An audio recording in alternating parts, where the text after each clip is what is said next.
Shalom, puji Tuhan kembali kita berjumpa dalam program Satu Pasal Sehari. Di dalam 1 Tawari pasal 7 berisi daftar silsilah beberapa suku Israel yang menunjukkan bagaimana Tuhan tetap memelihara umatnya melalui keturunan dan keluarga.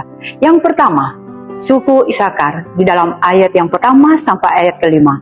Disebutkan keturunan Isakar beserta jumlah prajurit yang gagah perkasa.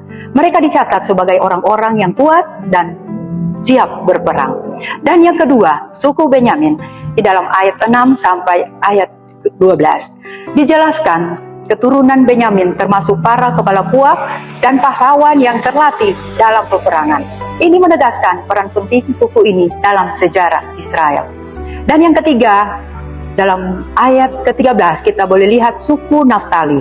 Dicatat secara singkat keturunan Naftali, menunjukkan bahwa meskipun disebut sedikit, mereka tetap bagian penting dari umat Tuhan.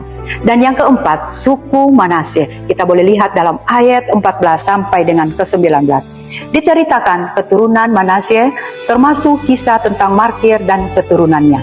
Yang kelima, suku Efraim. Dalam ayat 20 sampai ayat ke-29, bagian ini menyinggung peristiwa tragis ketika beberapa anak Efraim dibunuh oleh orang Dat.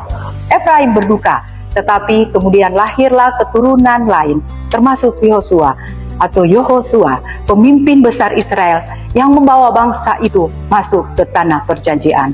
Dan yang keenam, suku Asher di dalam ayat 30 sampai 40. Dicatat keturunan Asher termasuk para pahlawan dan pemimpin yang kuat serta sejumlah prajurit mereka.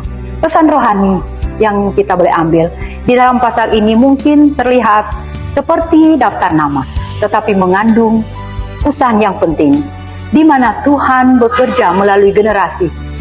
Setiap keluarga dan keturunan diperhitungkan oleh Allah. Di tengah duka cita seperti yang dialami Efraim, Tuhan tetap memberi pengharapan dan kelanjutan. Intinya dalam 1 Tawari 7 menegaskan bahwa Allah memelihara umatnya dari generasi ke generasi, bahkan melalui silsilah yang tanpa sederhana. Tuhan Yesus memberkati kita semua. Shalom.